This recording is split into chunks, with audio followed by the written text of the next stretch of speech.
Welcome, Tailoring Talkers. It's episode 22 of the Tailoring Talk Show with me, your host, Roberto Revilla. Just a few things to mention before getting you to this week's advertised content. It was my first recording from the workroom after a very long day. It was another transatlantic recording, and so we were using Zoom, which, as regular listeners know, I absolutely hate. I wasn't able to record audio my end, so I had to rely on my guest's audio recording, and I thank her for that. But I do want to apologise for the audio not being up to my usual high standards due to some internet connection issues and actually generally just the internet at our workroom being absolutely crap, thanks British Telecom. But I hope it won't take away from the fact that this is an amazing, fun and insightful episode with someone that I've been dying to have on the show for ages. The other thing I wanted to mention is that at the time of recording, I thought this was going to be episode 21, which is why I introduced it as number 21. But due to some additional time involved editing and putting out the Casino Royale episode in between, it's actually episode number 22. Lastly, this is the longest intro to a Tailoring Talk episode to date. I'd never met or spoken to my guest before the recording. Often the conversation takes a few minutes to get going and you eventually find the click.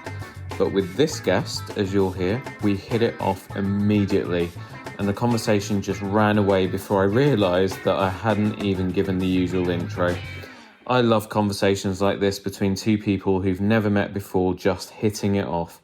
I won't keep you any longer. On with this week's episode with my guest, ERIN POMPA, also known as the Dance Boss. Enjoy.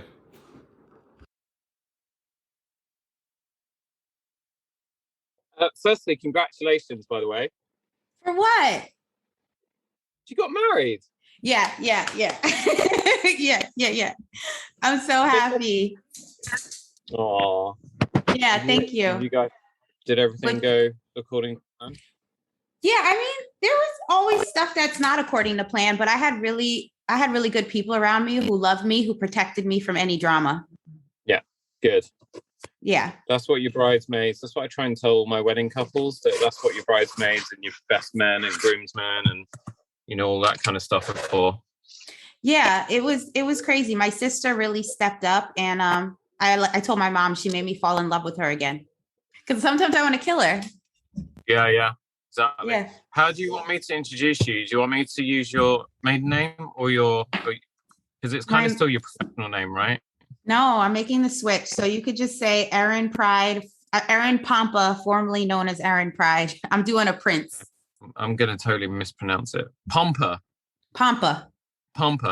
That's so cool. Where's your husband from? He's Italian. He's from here, but his family migrated from Italy. Whereabouts in the States are you? I'm in New Jersey. Born, raised, and bred. Where are you? I'm in London. I love London. England. I went there in high school. I love it. I went to Piccadilly Square. I wanted to go back. I got to get my husband to go. Well, you mean Piccadilly Circus? Oh, well, I thought it was Piccadilly Square. It was like shopping. I was in high school. I'm 40, so it was many years ago. Yeah, shut up. You're not 40. So I'm only a few years ahead of you. I'm 44. You look great. Yeah, I'm also terrified because I'm like getting closer to 50. Anyway, thank you. And so do you. You look amazing. You look like 20 years younger. So my workroom is like a 10-minute walk from Piccadilly Circus, just so you can orientate yourself, like 10 minutes north of Piccadilly Circus. And you do men's fashion. Yeah. Do you have my fiance loves fashion. He got his first tailored suit, custom made suit for the wedding. And now he's getting custom shirts. Like he's all fancy now. You know, once you go custom, you can't go back. Yeah. So he's really, really getting into it. Yeah, he loves it now. Because he lost weight for the wedding and he did a fitness competition. Now he's feeling himself. So he has a couple custom shirts, custom pants, custom suit. And now he is like, this is what I'm going to be rocking. Yeah.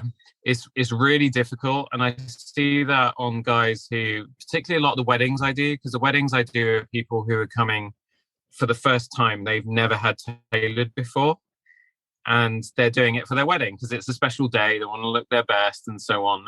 And also a lot of guys will moan because they'll be like, then, you know, the amount of money that my bride to be has spent on her dress, you know, I'm not even spending half of what she spent, but Right. I need to treat myself. And I say to them, no, that's not what your motivation should be. Your motivation should be trying to look the very best you can for your better half, right? Yeah. But then once they put the tailored suit on for the first time, there's this look on their face of mixed emotion. And it's like, oh my God, this is the best thing that I've ever put on my body, to, oh crap, like I can't wear the rest of what's in my closet now. This is going to cost a lot. Exactly. Yeah. That's how he is. And he wants to get like all new clothes. So I'm like, go ahead, do you, babe. Awesome. This is also the smartest I've ever been on any podcast record. I'm way behind you. I'm only 21 episodes in as of now. Yes. You're the only person I've been dressed up for. I was like, damn, he brought it for me today. You look fly. You look good. Yeah. I specifically kind of, you know, it's all burgundy with black today. It looks so good. I love it. In honor of the dance boss. My intro is going to sound really crap now that we've been through all of that, but you know, it's all good.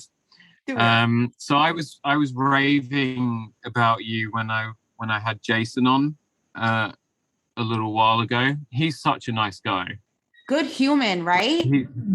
He's just such a great human being. He's you know, the type of person that all other humans should just aspire to be like. The world would be such a better place if everyone just had a little bit of Jason Yap, really. Yeah. But I was very early into that recording, about 5 minutes in. I kind of introduced him, and then I started talking about you. And then I think that's why he connected us, because he was like, I think Erin and you would get along. Like, would you want her as a guest on your podcast? And I was like, yeah, I would. Totally. Like, hook us up. I don't know what hook us up means in America to over here. Over here it means get us in touch with each other. Connect. Yeah. Connect. I mean, in the US it's like hook. Oh, I'm gonna hook up. That's like different. But hook us up means like we're gonna connect. Oh my God. Okay, there's going to be a lot more of that going on. So I'm just going to get my intro up and then we can get into it. So basically, my podcast originally started off as being tailoring tech and talk with Roberto Revilla. And it was originally meant to be like a magazine style, 20 minutes of talking about clothing, 20 minutes of talking about technology, because all my clients know me for that I'm just a super geek. And whenever a new iPhone or something is launched, I get attacked with messages saying, should I upgrade? What's the difference between this and that? Which has also been keeping me busy today, because obviously the new phones went for pre-order today. And the last segment was going to be having a guest on to talk about their story. And what it kind of evolved into from episode 1 was just a conversation podcast with people about their journeys. And very few episodes have actually been about tailoring. Okay. So a few episodes ago I changed the name of the podcast and I took the tech bit out. It's just Tailoring Talk, and it's meant to be a kind of double meaning, because some episodes are talking about tailoring and most episodes are just me tailoring a conversation. I love that. Well, we could talk about clothing tailoring, because my sister taught me you could buy cheap ass clothes from Target, just get them tailored to fit your body and you'll look expensive. She taught me. Yeah. She told me to tailor everything. Yeah, but girls can get away with that. Guys can't. I think girls. There was a girl working at a big accountancy firm, consulting firm years ago, and I used to get on really, really well with her. And one day we just went out for a coffee, and she really loved to people watch. and she always looked amazing. Like she looked like she dressed couture. And we were sitting there, and I said to her, I said, where do you get your clothes from? Because you always look incredible. And she said, she laughed, and she said, oh, most of my outfits are from Primark. I don't know if you guys have Primark over there.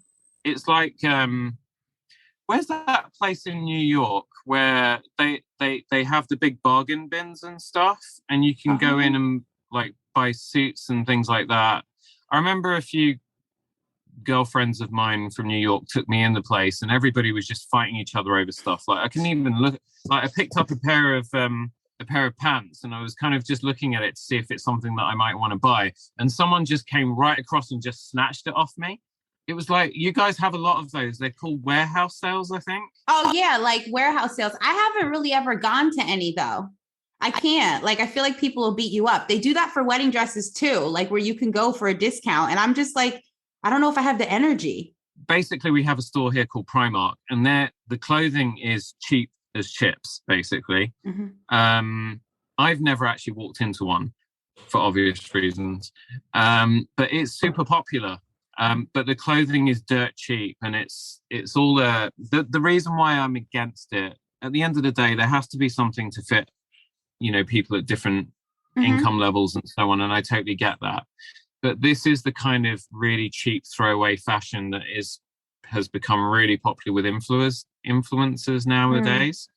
Because they'll go buy stuff, they'll go stand outside somewhere fancy in Notting Hill or whatever, and have it photographed, and then it will get chucked in the bin, and then they'll go buy a whole load of new stuff, right? So it's created this sustainability issue. Fast fashion. That's what my nephew calls it, because he designs t-shirts, and he's like, you're going to Zara, that's fast fashion, Erin. I'm like, okay. Yeah, exactly. That's it. So I can't remember what the point was. Oh yeah, so she was saying that all her clothes came from Primark, and what she used to do is actually just get a friend of hers to tailor things so they fit, and then she would just accessorize with expensive stuff. Like she had an LV bag that an ex-boyfriend had bought her, earrings, all that kind of stuff. See, so my point is that women can get away with that, guys can't.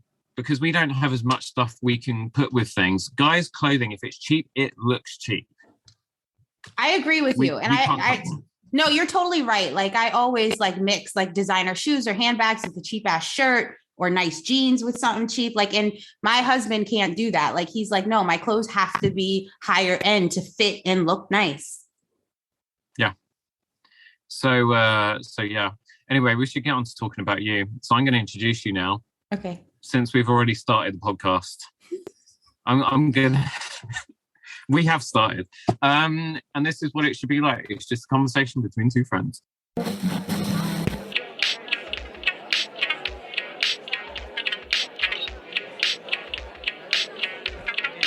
Episode 21 of the Tailoring Talk Show with me, your host, Roberto Revilla.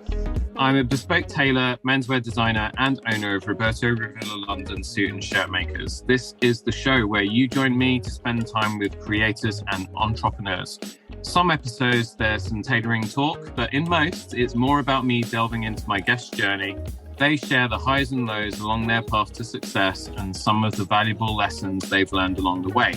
My guest today is someone I have been so excited to hang out with ever since I first mentioned her back in episode 14, which regular listeners will recall was with Jason Yap, my dance producer friend from Slovakia and host of the amazing Background Dancer podcast.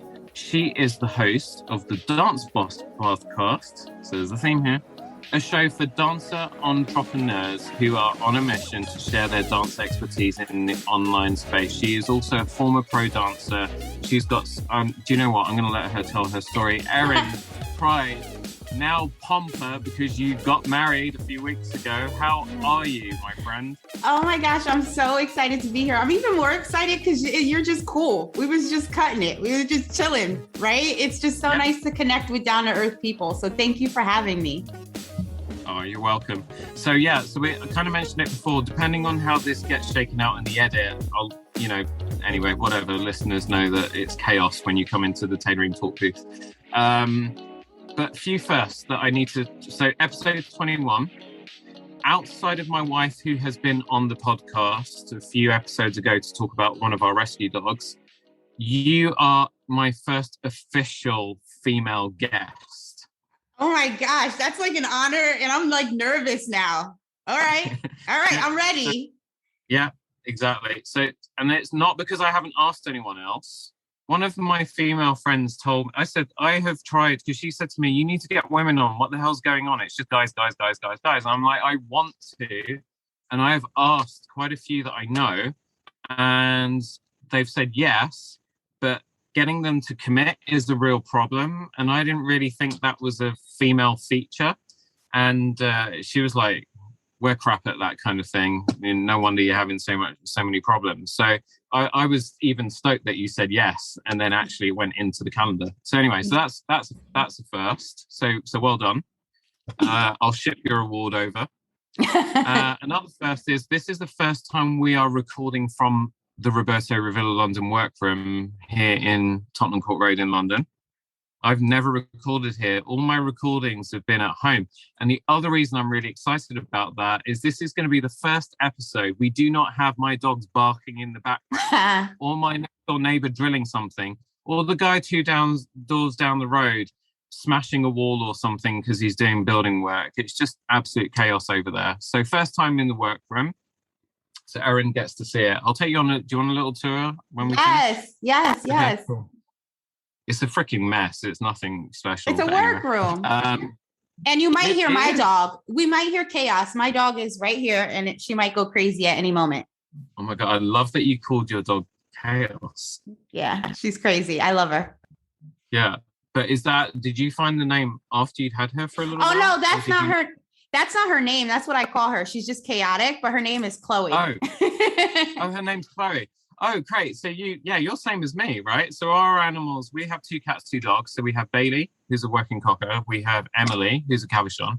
And then we have a Bengal cat who's a psychopath called Jessie. And then we have Frankie. But when I'm talking about them, people think I'm talking about human children.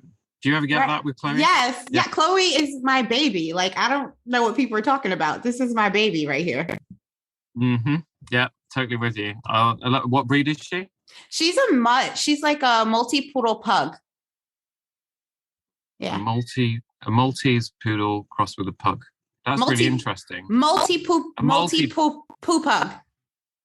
A multi-poo pug. That sounds like something that you should have done in a bathroom. Yeah. Cool.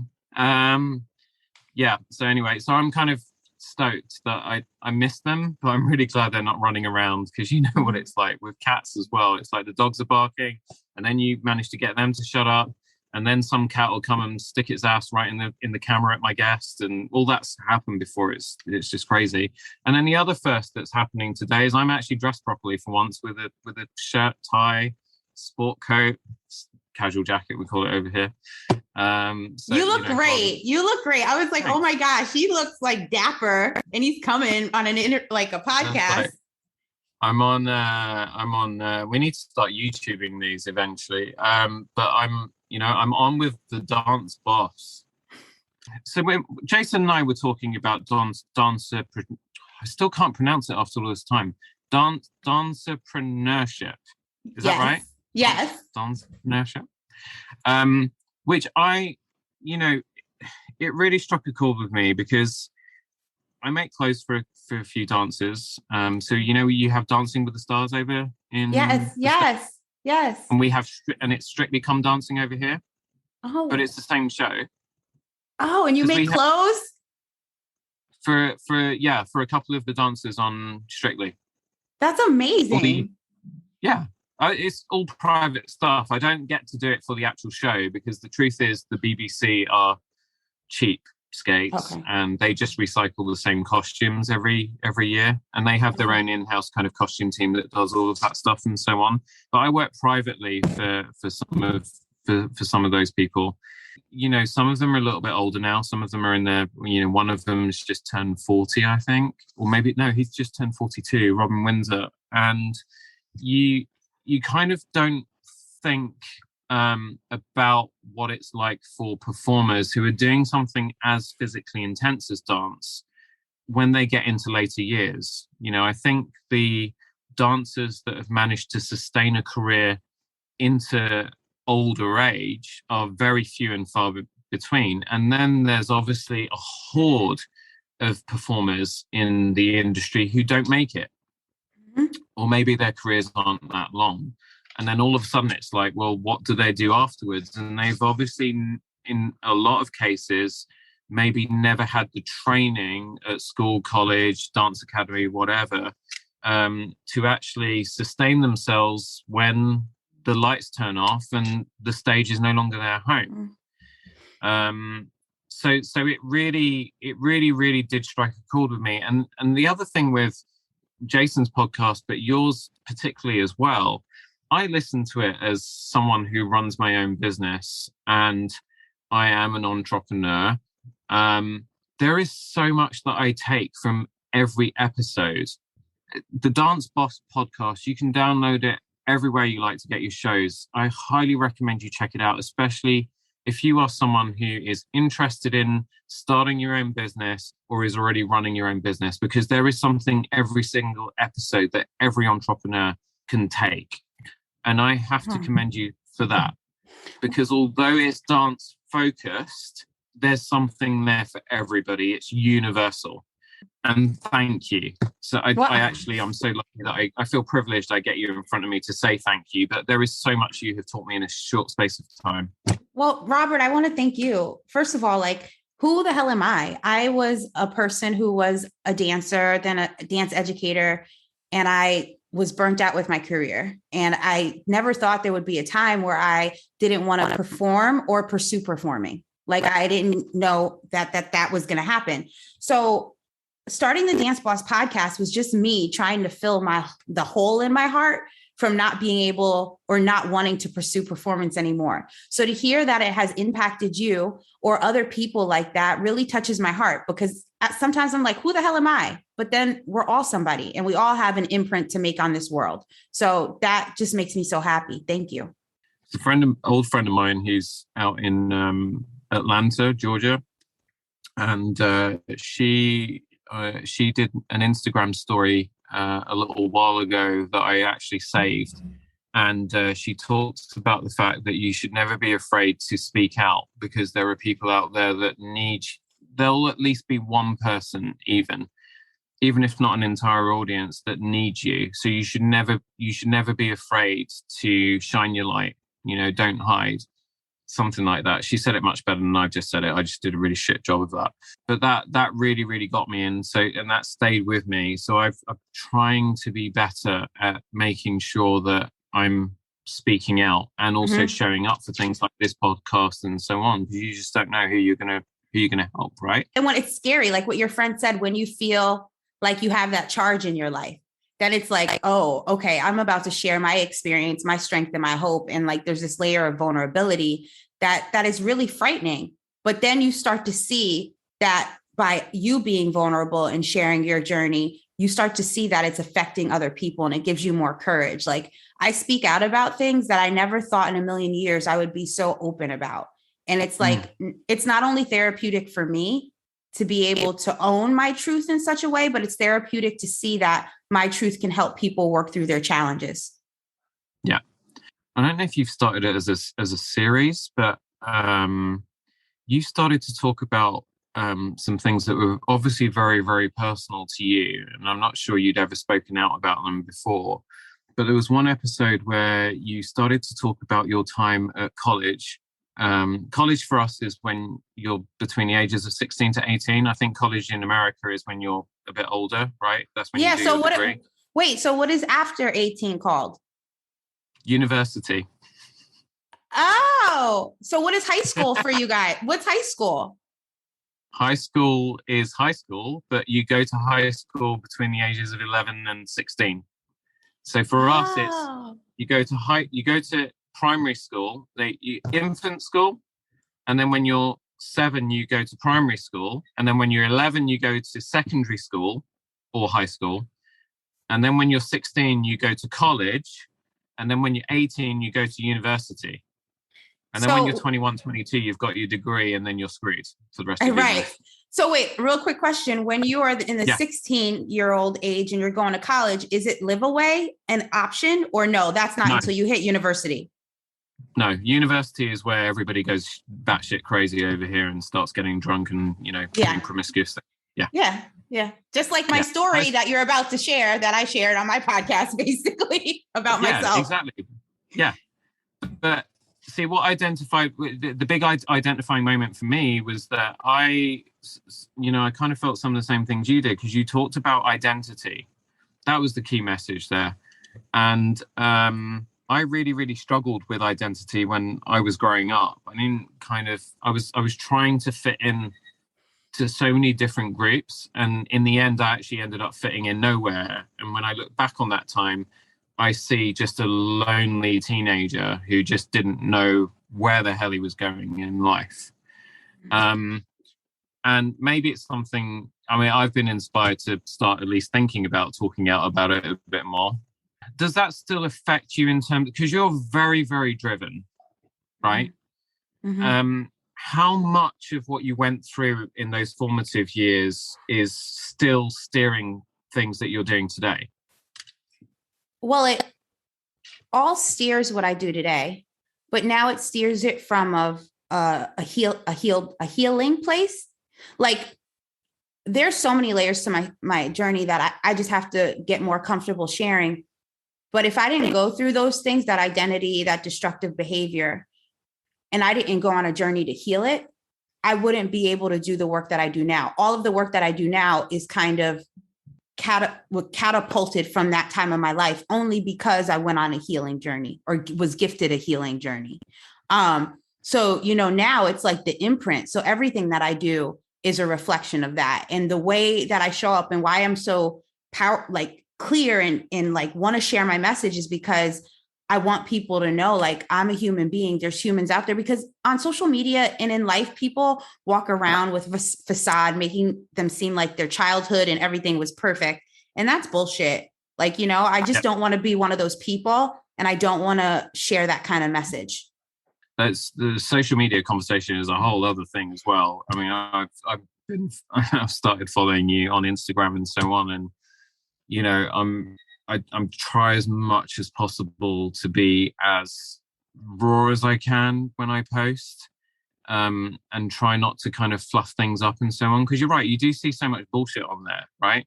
And most people that are scrolling through social media, I don't know if they're trying to feel better about themselves or what, but most social media makes you feel worse about yourself, I think. It does. And I don't like to follow people unless first of all, I think early on in my stages of business, especially being a marketing person for social media, I had to figure out okay, I want to be vulnerable, but I don't want to tell everybody my business because that's not for everybody to know. So what is that balance? But when I'm looking for people to follow, I look for people who balance it, can share about real things that are going on in their life that is not perfect, but also show us how to use that story to heal our own part. So that's what I look for. I'm not into the perfect life, the perfect body, the perfect kids, I can't stand it. Yeah. It's about value, right? What value is this person I'm following actually bringing to my life and to everybody else? Mm-hmm. Because there's only so many pouting selfies that one can take. Let's go back to, because you got I don't know what the qualification's called out there, but you got the equivalent of a master's or something in dance education, or is it called a master's over there? Yep, okay. It's a master's. Yeah, I have my master's in dance ed. I got it from NYU. I value it. It helped me in so many capacities, but it doesn't really, that's not what I do now. So it's it's totally not what you do now. Right? And over here, I don't know about over there, but I paid a pretty penny for that master's degree. So it's just interesting. If I could do it all over again, I wouldn't necessarily go for my master's, but I understand that it was a part of my journey and it helps today in some form. Yeah. But when you finished your master's, were you actually performing? My performance career is weird. I wasn't in this, for a long time, I was ashamed of it. So I'm 40 now. I didn't get a big company or my dream company until I was 34 years old. So like most people get those kind of performance opportunities in their 20s. It just wasn't happening for me. Like it wasn't like at all. So when I was 34, I auditioned for a company named Palabolis. I loved them and I got it, but I didn't get it directly. Like they cut me on the last day. And then I sent them an email and was like, I love you. Just thank you for the experience. And they were like, we loved you too. Come train with us over the summer for free. And then they gave me a job. So I was getting my master's simultaneously with that and simultaneously while working at the Performing Arts High School. My job is really cool in the fact that they respect artists and they let us use our days to pursue professional endeavors. And how long did that last for until you then decided this isn't fulfilling me anymore? I need to go do something else. Performing or teaching or both? Both. Okay. Well, performing, like I was on tour and these girls were like 20 and I was just like not feeling it. I was like, I fucking hate this. I don't want to live in a hotel like this. I was just not I saw a post today that said Michael Jackson loved performing, but he didn't love touring. I didn't know that about him. And I thought something was wrong with me. I love performing, but I don't like touring and traveling and being away from home for an extended period of time. So I did like 3 shows with them. And if I'm going to be completely honest, the 3rd show, I gained so much weight. I think they weren't going to hire me back anyway, because aesthetically, I no longer fit the mold of what they needed. And that's a truth. That's a truth. And teaching, funny enough, I still teach. This is going to be my last year there. I no longer want to do it. And I've been doing it for 16 years. I've been running a high school dance program. And there was a lot of guilt that came along with that, especially by my family and my peers around me. They're like, Erin, you have a great job. Like you can be an administrator. You can be a principal. Like you're going to hit your financial bubble there. And then one day I was just like, I don't want to do this. I don't want to show up anymore. And I feel so guilty because I love these kids, but I just don't want to do the work anymore. So my husband, I'm married now. So it's not like I get to decide everything. I got to talk to my husband. So we had to talk about it. And we're like, because of the health insurance and everything and trying to plan a baby, it would make most sense to get pregnant and while I'm working there so that the health insurance can support us, because it's really expensive if I try to do it without that. I forgot you guys don't have the kind of healthcare system that we do over here. No. I mean, we might not have it for much longer because, they're trying to kind of slice bits of it off and privatize it and so on. But I'm not going to get too much into politics now. You guys have just been through a whole load of shit over there. I know. It's continuing over here. They're part of the same team, basically. So we might not have it for much longer. But no, obviously you've got to... Life is so short. If you're stuck doing something that you absolutely hate, why stick at it? Someone asked me today, because they were asking me how long I've been doing this for, and I didn't realize this month is our 10th anniversary, is Roberto Revilla London's 10th anniversary. Wow. It's our 10th birthday this month. It doesn't feel like it because of COVID, because we were shut for most of last year, wondering whether we were going to have a business or not. Next September, I'll have been doing it. That'll be my 20th year in the trade. Wow. And you feel full still? I just hesitated. See, I'm at that stage where I do kind of wonder. I don't hate what I do.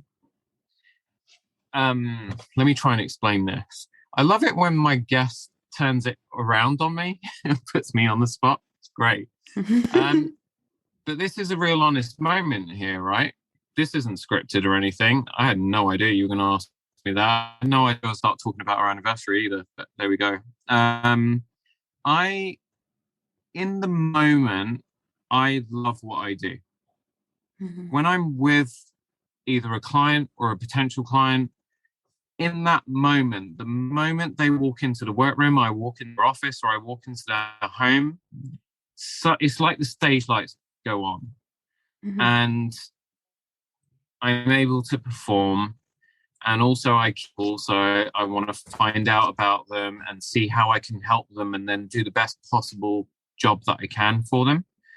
But as soon as that meeting appointment is over, my mood just drops. Like I feel so Jekyll and Hyde at the moment. It's very hard to explain. And I'll be honest, this is the first time that I've ever got these thoughts and feelings out loud to anybody. So thanks for asking that question. No, that's kind of what it's like for me at the moment. I can identify with it, right? I'm not in your situation, but that inner transition happening, even if it's only a little bit, like you feel it. And it's like, oh shit, I have to like eventually pay attention to this. And then what does that mean for me? So I completely understand what you're saying. Yeah. I think COVID has had an effect, but not just me, but a lot of people think what I'm doing right now, is it really what I want to be doing? Because you're suddenly spending a lot of time at home. In our situation, we had no income for long periods through the last 18 months. Mm-hmm. And you're spending a lot of time with this other person who, you know, there's only so much variety you can bring into every day when you're in lockdown for weeks and months on end, right? Exactly. So, you know, thank God for us, we got the pets, because otherwise we'd be completely screwed. And, you know, you start wondering, you know, what are you going to do if this is the end for this thing that you've built for so long? You've just put your entire life, heart and soul into, and this pandemic's just come along and potentially just put the whole lot in the trash. Mm-hmm. And, you know, you start worrying about a lot of shit, right? And even though now the last 6 months has been kind to us, and this month particularly has been super busy, I'm so grateful, there's still that doubt at the back of my mind, and I'm still wondering if I should be 100% focused on this, or whether I need to be 80% focused on this and 20% focused on a plan B. And then it's, what is that plan B? But then I'm so conflicted, because I'm the kind of person, I get the feeling that you might be like this as well, but correct me if I'm wrong. If we were up in a helicopter or an airplane, and then you were like, hey, Bobby, do you fancy just jumping out of this thing? I'd be like, yeah, that sounds a great idea. And then I'll just jump. And I'll kind of figure out the logistics of, oh shit, I don't have a parachute, all that kind of stuff later, right? Yeah, I'm totally like that. I'm totally like that, except like I wouldn't jump out of an airplane because I'm terrified of heights, but I'm the type of person who would be like, I'd be like, yes, I'll figure it out. Like, okay, I'm going to do this. Yeah. Well, no, I just think it's just like the pandemic gave us so much time. And I think especially creatives, and I consider you a creative, you're an artist. Like, what is our purpose here? And it makes us think about it on a deeper level. And then it also made us like kind of, the slowdown, I feel like for me, made me tap into what maybe wasn't working in my life. And it's scary. And that's what made me decide to like go ham on my business, because right now in this season of my life, and I can't guarantee that it'll be forever, this lights me up to wake up and do every day. You know, teaching doesn't anymore. And so I'm in the season where I'm like, how do I show up fully with integrity in a job that I don't want to do until the time comes when I don't have to do it? That is my lesson of the season right now, because I could show up and be half-assed, but I know deep down inside that's not morally right. And it's not going to feel good when I lay my head on my pillow. So the hard work for me right now is not actually growing my business. It's actually showing up and doing a job that I don't want to do. I'm definitely in that transitional phase. I think you hit the nail right on the head there, because we had a way of doing things pre-pandemic, and then we had almost like a forced hiatus. And now we've kind of come back, and the clients who've been the most aged during that time are actually probably fit more the client profile that we want. You talked about this kind of thing on a recent episode, and now I've got to go through the process of sort of cutting people off, is basically the brutal way to say it. And well, I'm in that process too. It's hard, but it's like, I don't know, like it was hard the first few times I had to do it, because like for the online business, I have program qualifiers. And when I started my online business, I used to take everyone. And now I take them through a series of qualification questions. And if they don't fit, I let them go. But I am more satisfied with that way of working now, because the overall experience of working with them is so much better. When I'm working with somebody who doesn't fit my client profile, it is like pulling teeth, and it's such an unbearable experience. And I don't want to go through that anymore. I just want people that fit my client profile. Absolutely. So I'm going through the process of identifying who my favorite clients are to work with and building up a profile of those people, problems that I solve for them, like they have in their daily lives that I help to make things easier for. What is it that they appreciate the most about us, and so on. So once I've got that client profile, I've then got all the criteria for my perfect client. So I've then got the checklist for so anyone who's coming in saying, hey, can you make clothes for me or whatever, then I can start. That's and then need to work out is basically how I then find out and drill down with them how you qualify them. So yeah, but like I say, I'm just starting to work that stuff out. So I'll check back with you in a couple of weeks' time. Yeah, I want to know how it goes. You know what? Yeah, thanks. The one thing I am doing though is like you can see these filing cabinets behind me. Yes. So that's full of client files. So another thing that I'm doing is when I'm getting someone else's file out, I've come across like someone's file and I'll just be like I'll grimace. I'll be like, huh? And then if I do that at that name, I know it's someone I shouldn't be working with. So I've just ordered a shredder for the workroom. And that's what I'm going to do. I'm just going to be brutal with it. I'm just going to be like, right, okay, bye. Off you go. You're Maria. Do you know Maria Kondo? She has a Netflix series about yeah. You're Maria Kondo. Kondo the shit out of my clients. Yes, you're like, does it make me feel full? Does it serve me? Because I think, look, most of our clients are great. They're really great people and they're super successful, but they're really nice with it. And they have a level of appreciation for the work we do for them.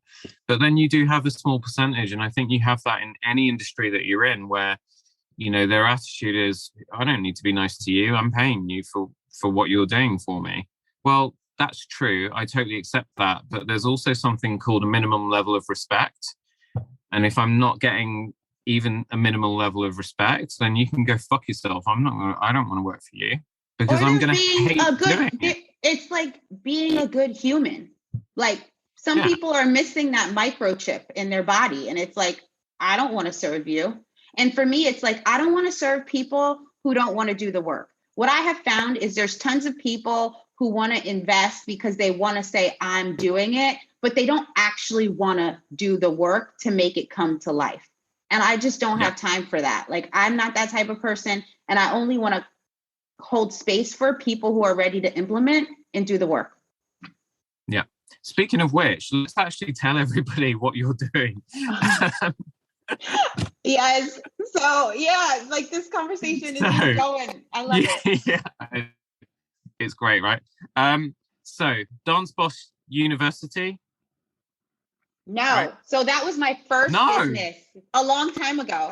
Don't worry. So yeah, I could speak to this. When I first came into the online space, I was coaching dance educators on how to run better classrooms because I have my master's in dance education, because I work in a K through 12 setting. I understand pedagogy, lesson planning, curriculum. So that was Dance Boss University. When the pandemic hit, like you, I sat on the phone with my coach and I was like, I fucking hate talking about dance education. I'm over dance education. She's like, what do you want to do? I was like, I want to help dancers create online businesses. She's like, then do it. And that is how I got into the work that I do now. And it's called, what I do is Dancepreneur Academy. It's a 6-month group coaching program. Is there a weird sound? No. Okay, maybe it's just me. Okay. So as long as it's not recording, I have Dancepreneur Academy, which is a 6-month group coaching program, which teaches dance specialists. Now, this is the gray area. Dancers often want to say like, oh, I teach dance, I teach ballet, I teach modern, I teach jazz. And in the online space, that doesn't translate. You need to really hone in on one thing and become a specialist. So maybe that means you're a specialist with helping dancers improve their technique through strength training, whatever that means for you. So I help dance specialists bring in consistent 5K months through a group virtual training program. And that's what I do. And I love it. Which then leads on to then breaking down your client base and working out who you want to work with. So when you start, you get a whole load of people signing up to courses, but then they sign up, but then they're not putting that in that's needed. They think that you're just a magic bullet that's going to solve all their problems and suddenly bring them a 60K a year income. Right? Yeah, no, right. They do. So that's why I have program qualifiers. Number one, do you have an area of dance specialties that you either learn through education or personal experience? Period. If you don't have that, then I can't work with you. Number two, like, do you understand your financial goal trajectory? Like, do you understand? And if you don't understand, are you willing to get to a place to understand? Because too many people are like, I just want to create this. No, like, we need to figure out how much you want to make. And then the other thing is, do you have 3 to 5 hours a week to do the work? Like, if you don't, then it's not for you. My guarantee is insane. I'm like, in 6 months, you're going to make all your money back that you invest. And if you don't, I'll coach you for free. But you got to do every single assignment that I give you the way I give it to you and implement the corrections. Yeah. Not quite the same. But you want the tailoring version? Yeah. Okay. I want you to dress me. Okay, fine. And but I'm going to lose weight first because I need to lose a few pounds. Right? If I had a cent for every time someone has said that to me over my whole career, I would be building SpaceX rockets and trying to launch some fucker up into the atmosphere. So my question back is, okay, great. So you want to lose some weight and you want me to make you clothes, but you don't want me to make you clothes until you've lost the weight. So what's your plan for losing the weight? Well, I'm going to go on a diet. Okay. And what does that look like? Well, I'm going to just kind of find out what diets are kind of working for people at the moment. No, it's not what's working for other people. What are you going to do that's going to work for you? Right? What's the time frame? You know, have you put what's your goal weight? What do you want to get down to? How much weight do you think you're going to be able to lose every month or every week or whatever? What kind of foods are you going to cut out? What are you eating now that you know is contributing to your problem? It's all centered around weight. It's never anything else with guys, by the way. Really? And yeah. And most of the time, they don't know the answers to these questions because they've never even thought about it. You want to get from A to B, dude, you need a map. You need an itinerary. We need to work this shit out. And so I do coach some clients, actually, which I don't charge them for. I probably should. But again, it's exactly what you said. They've got to be willing to put the work in. You know, if I'm helping them and working alongside them, whether it's the weight loss thing, and I'm not a qualified doctor, but I went on my own journey a little while ago. I was about 12 kilos, which in pounds is maybe 24 to 30 pounds overweight. And I had to do something about it. The story is that a few Christmases ago, I found one of those memory stick things from a holiday that we went to I think it was Thailand. And it was in a drawer and I was like, what the hell's on this? So I plug it into the computer and I look and it's like, oh, babe, look, it's all the photos from our trip to Thailand. And she's like, oh, wow, cool. Let's look through them.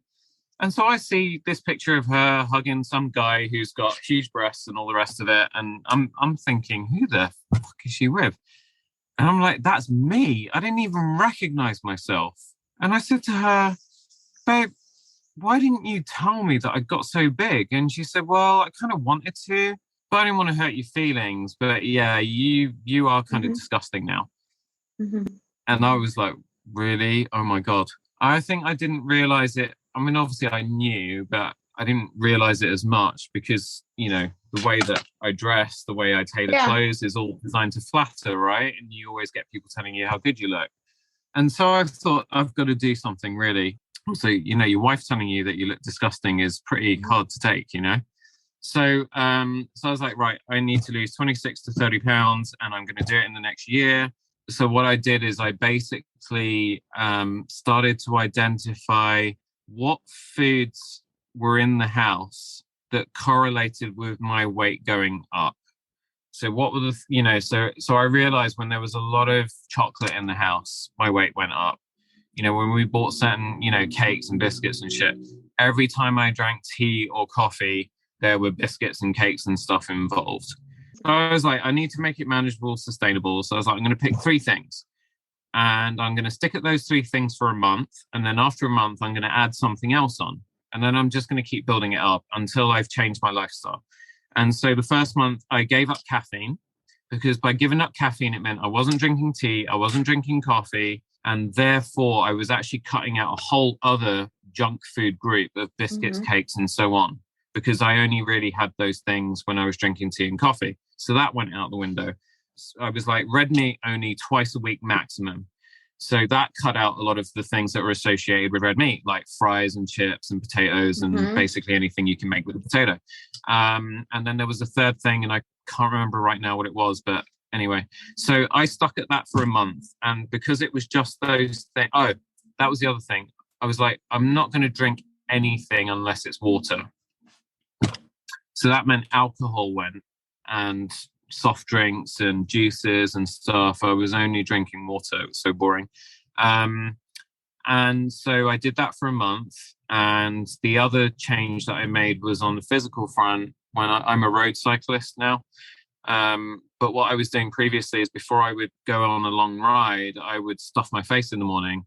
And what I worked out, and I wasn't losing weight, I was going the opposite direction. So what I worked out is my body basically, it's like 60, 70 mile ride. All my body was doing was saying, we need energy from somewhere. I know, we'll just use all that food he just shoved down his gullet like half an hour ago. So I started riding fasted so that my body would start eating away at the reserves of energy that were already there. And within 12 weeks, I'd lost the weight.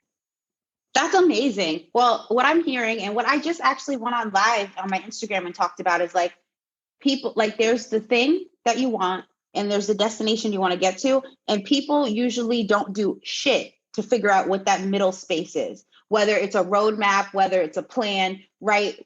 And I feel like people fall off because they lack education and they lack implementation. Like, you got educated on what worked for you. Those clients that, fall off for you, like, they don't even take the time. They want the result. That's it. So many people want the freaking result without getting educated and without implementing the work. I think that's beautiful that you did that. I actually lost 28 pounds in 6 months for my wedding, and I've been keeping it off, and I'm going to continue to try, but me and you's pathway was different to lose the weight. But the thing we have in common is we got educated on the right way to do it, and then we took the action.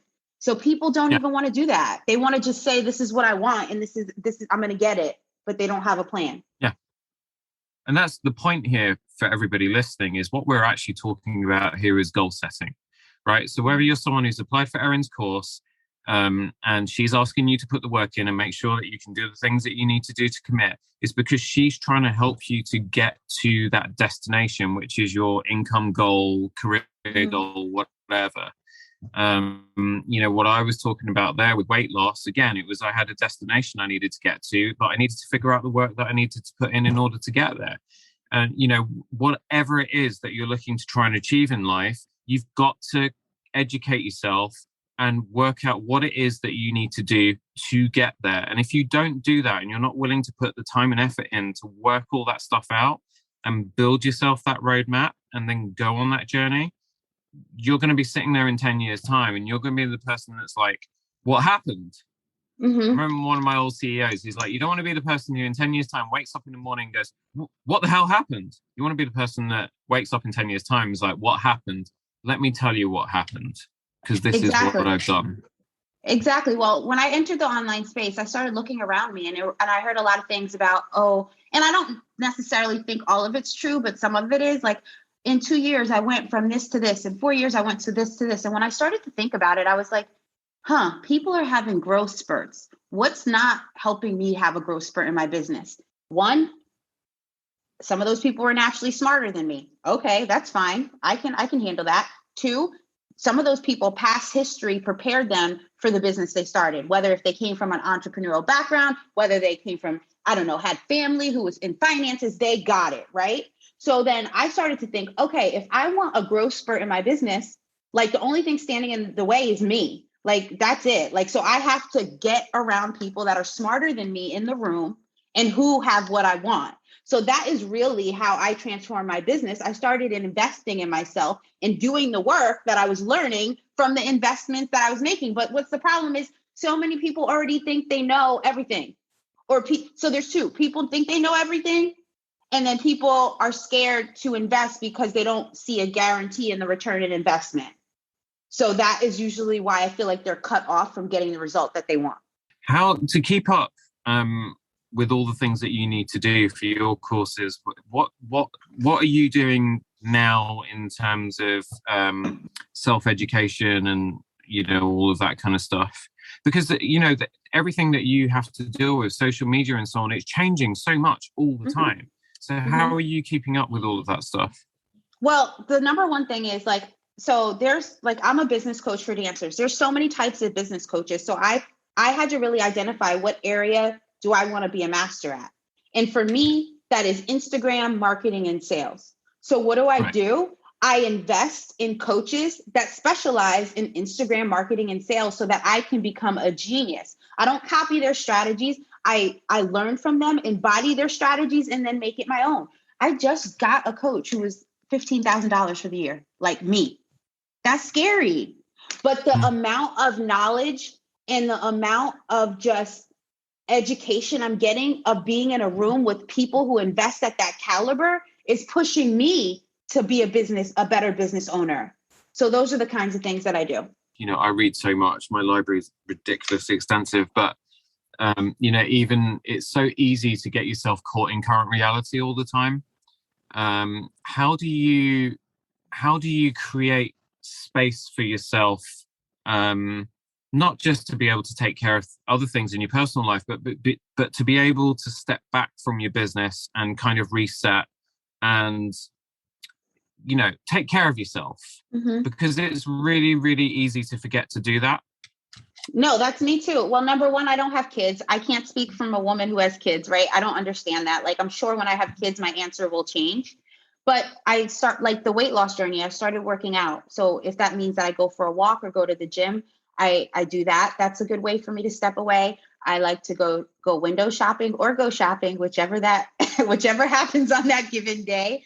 I like to spend time with my family, but it's something that I have to force myself to do because I'm a natural workaholic. I'm a natural person who loves to achieve and do. So it's like I have to force myself to undo those things. So it's like when I'm done with this podcast, I'm going to go spend time with my family. My husband and I are going to have a date night on Saturday. I'm going to go to the gym tomorrow. Like, those kind of things have to be built into my life, or I will totally just give all my time to my business.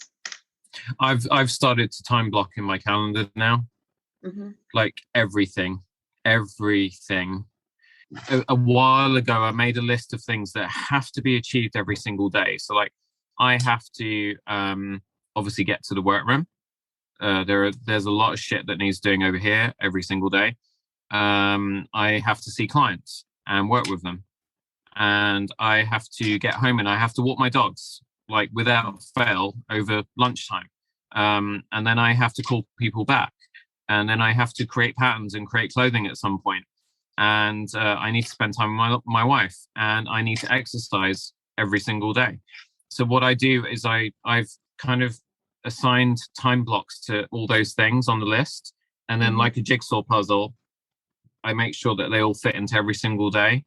And so all I'm doing is I'm just going from one appointment to the next. It just might be that I'm going from client to some other supplier meeting, to my dogs, to callbacks, to get on my cycle and get out for an hour, to next thing is to go do the grocery shopping and cook.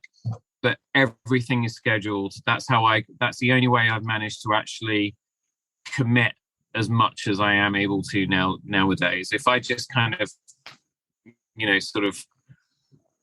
had that affirmation in the morning, I'm going to do this and that today, but it wasn't actually scheduled, none of it would get done. Yeah, I agree with you. Like, I have my set things, and something else that really helps me is bookending my day. I have a morning spiritual practice where I read and I meditate and I pray, and I bookend it with a night spiritual practice. So those things are not compromisable for me. And like you said, I have my things that are like jigsaw puzzles that move throughout my day. But this is like the biggest thing that helped me. I learned how to say no. I was a people pleaser. I would say yes to everything because I wanted people not to be mad at me. And I used to say yes because I was like, oh, I have to be the best. I have to do everything. I have to say yes. Now, it's hard for me to say yes unless it is something that I really am looking forward to doing. Like that has helped me so much get in touch with myself. Yeah. I've started being able to do that with emails. Tell me, what do you mean? What do you mean? So basically now with it, I'm just totally brutal with them. I do not even look at an email for more than 2 seconds. When it hits my inbox, I have this, literally, I will look at it and I'll be like, fuck that shit. And I just delete it. And it doesn't matter if it's marketing or if it's from someone who is demanding I respond to something. Because I'm just like, if it doesn't need a response. I had an ex-girlfriend who, from New York actually, and I remember I shadowed her at work one day. We were in the same industry, and I noticed the way that she used email. See, when email first came out, way back when we were kids, it was just a messaging system, and it kind of grew over the years into this thing where people have to say, "Dear Erin, I hope you're well. I hope your family are doing great. I hope your dog is having a great time with whatever it is your dog does every single day. We had a great time over the summer." And it's like fucking War and Peace. It's like, no, just get to the damn point, would you already? And what she used to do is like clients would email her, blah, blah, blah, blah, blah, blah, blah, blah, blah. And she would just email back. Like literally, she would never use more than, I think, half a dozen words is the longest email I ever saw her write to anybody. And that's one thing, the only thing from that relationship I've taken with me to this day is that my answers generally are getting shorter and shorter. If they're lucky to even get an answer from me now, I just look at something and I'm just like, there's something in my head now that processes it. And it's like, is it something I need to deal with, which means it needs more time later? Mm-hmm. Is it bullshit, in which case press the delete button? Is it something that just needs a 1 or 2 word answer without the fluff? My friend and I always say, like, and she knows this about me, like, I cannot stand when people talk in paragraphs, like if they're trying to explain something or send an email in paragraphs, like give me bullet points. Like what are they? Like even when people are like my clients, like I train them, I'm like, let's get right to the point, like bullet points it to me, like what do you really have to say? Because people are so used to giving you like their personal story and their background. We ain't got time for that. Let's figure out what the problem is and let's solve it, right? So yeah, exactly. So I'm starting to really be brutal with emails and stuff like that. LinkedIn requests is the other one. I don't even look at it. I see it coming in. I'm just like, okay, I'm not going to look at that. I love hitting that X button, especially when someone starts something off and it's so obvious that they've done no homework on me whatsoever. They're just trying to sell me shit, and I don't mind people selling me stuff because at the end of the day, that's what we're all doing, right? But yeah, when they've just put no time or effort into it, I'm just like, look, seriously, dude. So I'm I guess what I'm trying to say is, as I get used to doing that to my screen, then I will get better at doing that in real life to people as well. The problem with us folk over here, I find when I worked in America, I found you guys to be a lot more, it was easier to be more direct with Americans, but then I don't know if I got away with it because I was British. But I used to have a great time in New York. And I feel like New Yorkers are direct. I feel like New Yorkers are very direct. It's like I remember I went into like a real estate firm, and this guy, like I'd cold called him. I was out there, we were trying to launch a tailoring business out there for a previous company I worked for.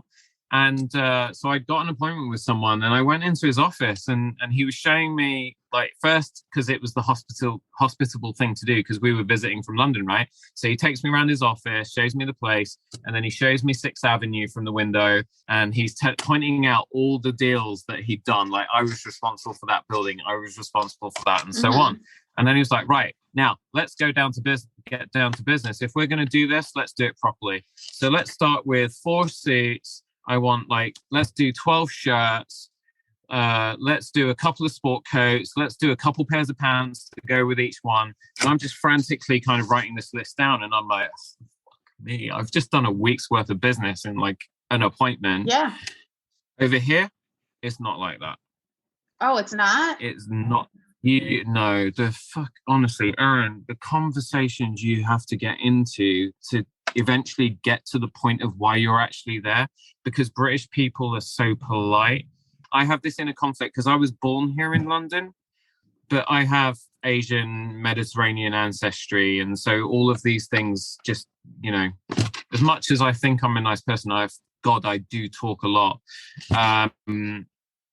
Really, when it comes down to things that are businessy and so on, I'm just like, look, just get to the point, seriously. That's how I am. I'm a get to the point person too, though. Like I am. I'm just like when people in like stores or want to pitch me something, like, no, what are you selling? Like, just tell me. Like, I don't need a lot of like massaging. Like, I'm a very direct person. That's just my personality, though. I don't sell in that way. When I'm taking people through options, I try to educate them and I try to tell them what I'm thinking and the reasons why and steer them around. And if I genuinely think something's not for them, although when they do pick things out and they're like, do you think this will look good to me? I'm just like, no, we're not. Yeah. Do you remember that film Hitch with Will Smith? Oh my gosh, yes. Yes. You remember that bit where Drew Carey's trying to do the kind of dance and Will Smith just slaps him across the face very pointedly and is like, don't ever do that again. Yeah, that's me. I'm like, don't ever point to that color again. Like, it's, I'm here to make you look good, not dress like a fucking idiot. Well, that's the same thing with my clients. Like in my life, I'm direct when people conversate with me, but with my clients, like I do support them and educate them, but also like when they try to do something, I'm just blunt. I'm like, why? Like, what are you doing? Like, tell me why. Like, why does that make sense for you right now? You know? Yeah. So what's the future? Where are you at right now? Are you at a place where you're kind of happy where it's going at the moment? Or, you know, have you got grander plans? I'm happy with where it is going. I feel very clear and that's nice. And my revenue is at a really good place. So those are two good things. And I'm working with clients that I feel connected to. That's really good. So where am I going? I want it to be $1 million company. I do. That's what I want to do. That's what I want to achieve. And then I want to start a nonprofit where I get to help those who can't afford services in the dance field, whether it's students or adult. Mm-hmm. I want to build out some kind of nonprofit to support them. So that's the future. Babies and a nanny to help me raise those babies while I build this fucking empire. Awesome. Go boss. Yeah. So funny because my goal's kind of similar. So I have a goal to get to $1 million turnover. We built this whole smart casual business during the pandemic because people obviously weren't wearing suits because they were all stuck at home wearing stupid shit like jogging pants and whatever. And so I was like, I can either do nothing, which most of my peers were doing, and wait for suits to come back, or work out what these guys are wearing and see if we've got the resource within our supply chains to actually make this stuff, because we have their measurements. And one thing guys hate doing is shopping. So that's what we did. So we have this whole smart casual business that's probably now worth about 250,000 a year. And then our normal suit business in a normal year is worth $500,000, right? So, but I didn't have the smart casual business. So if there's one thing to thank COVID for, it's that. Mm-hmm. And so when our suit business comes back, suddenly we're a lot closer to that $1 million a year turnover than we ever have been before. So that's really exciting. But the reason I want to get there is because that will then enable me to start to hire more people to start supporting the business. And it will free up more of my time, because what I'm really, really wanting to do, the one thing that breaks my heart is when I see homeless people, also animals, but that's a different podcast because we've rescued 3. But talking about the human side of things for the moment and how it ties into tailoring, as you've alluded to with, you know, people who can't afford courses that are in that dance space. When I see homeless people, it scares the shit out of me, because I think that could be me at any moment. It could be any of us at any moment. And it gives me more appreciation for what I have and what I'm able to do. but my heart breaks for those people. And, you know, in London, and I know it's the same in Manhattan as well, like people walk past those people that are on the street and they're, you know, they're losers and they're drug addicts and don't give them any money and so on. I had someone the other day in Covent Garden and just down the road from Piccadilly Circus, your favorite place. And, you know, he was just politely asking for help and people were just ignoring him, which is the normal thing. And I just couldn't. But I didn't have any cash on me because people don't really have cash these days. And so I approached him and I said, "Are you okay?" I said, "You know, what can I do to help?" And I said, "Can I get you some food?" And he said, "No, I've already got some food because someone else bought me some food earlier. But I'm just trying to raise enough money." Wait, I'm going to turn off my camera. Let's turn off our cameras because sometimes the internet is better if we turn off our camera. Okay. How do I do that? Stop video. Okay, can you still hear me? Yes. Yeah, okay, cool.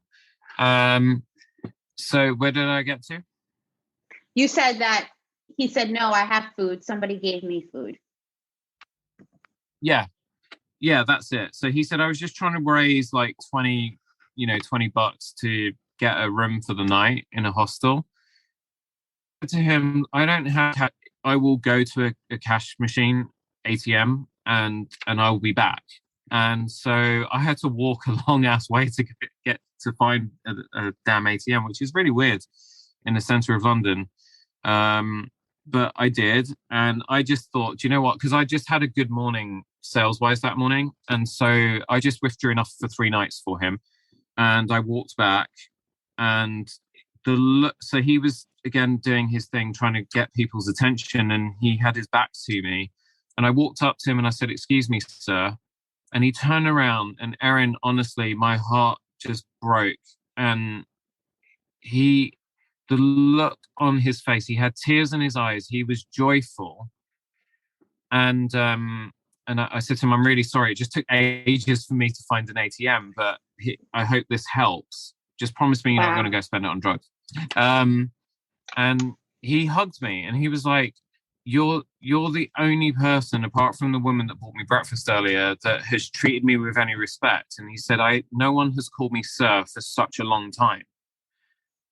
And I didn't do it so that, I didn't really tell anybody about it, honestly. I obviously told my wife about it, but you're the first person I've told about it. And I didn't do it for recognition or anything. I just quietly went on my way afterwards after wishing him well. But it just got me thinking about what I could do to help these people. And we get a lot of clients who throw clothing away or give it to Goodwill or whatever. And, you know, I want to be able to afford to A, give the time, but also B, be able to have a space where people can donate the clothes that they don't need anymore, particularly the smart stuff like their suits and going out sport coats and that sort of stuff. And then we can just have a system here in London. I know that they do it in places like New York and so on, and maybe other parts of this country, but there's no one doing it on a bigger scale, where people who are less fortunate can come in and not just take these clothes for free, but can actually have someone like me tailor them to them. So that when they walk out, they feel like kings and queens, because everybody deserves to. And then they can go out into the job market and so on and go for interviews and things with confidence. And so that's what I want to do. And that's why, I've just having this conversation with you, have just crystallized that goal, which is awesome. So now I'm going to start charting out the path to get there. So, yeah. Oh my gosh, I love that so much. I love that. I think that's beautiful. And I love the fact that you not only want to give them the clothes, but you want to tailor it to help them feel worthy. Like, that's such a beautiful gift. Yeah. I think that's beautiful. So we could be, because we got a similar target, so we could be goal buddies. Yeah, we can totally be goal buddies. I'm not playing. You're so cool, Roberto. I love it. You're really cool and down to earth, and you have a really special energy about you. Oh, thank you. So look, you need to get back to your family. I've just seen a picture of your dog, by the way. Oh my God, gorgeous. Thank you. She's a crazy lady. She's crazy. Yeah, so gorgeous. So so you need to get back to hubby and Chloe. So thank you so much. Where can our listeners find you online? Oh, absolutely. Thank you so much for having me. This was a great conversation. They could head over to Instagram at Erin Pride. You can find everything there. And the podcast is the Dance Boss Podcast. Erin, listen, thank you so much. I've had such a wonderful time. This has just been enriching, and I feel like I've made a new friend. I'm really excited to have a goal buddy as well, because again, we're just so similar in kind of our approaches to things, and seems like we're trying to head in the same sort of direction. So it can be quite lonely when you're an entrepreneur, and although you do have the support of close friends and family and so on, there's still a little bit of distance from everybody else, where you kind of feel like you're just steering your own ship. So it's kind of nice to have people that you can kind of bounce things off and keep you accountable from time to time as well. Absolutely. And I look forward to that too. I agree with you. It's good to build like a network and a community of your kind of people in the online space, because it does get lonely, because everybody, like our friends and our family, don't all understand. And that's okay. We just have to find our tribe of people who do. Exactly. And I think you're definitely my tribe. Erin, thank you again. I think we've got another episode in us, don't we? At some point. Yes, we definitely do. Yes, we have to. Yes, we do. I agree. Awesome. Brilliant. Erin, thank you so much. Take care. Thank you. Thank you, Robert.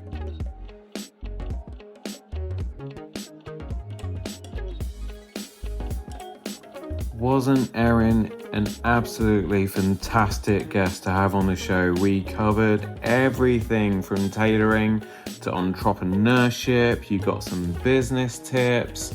And it was just fantastic just to spend an hour and a bit in her company, and I hope you agree.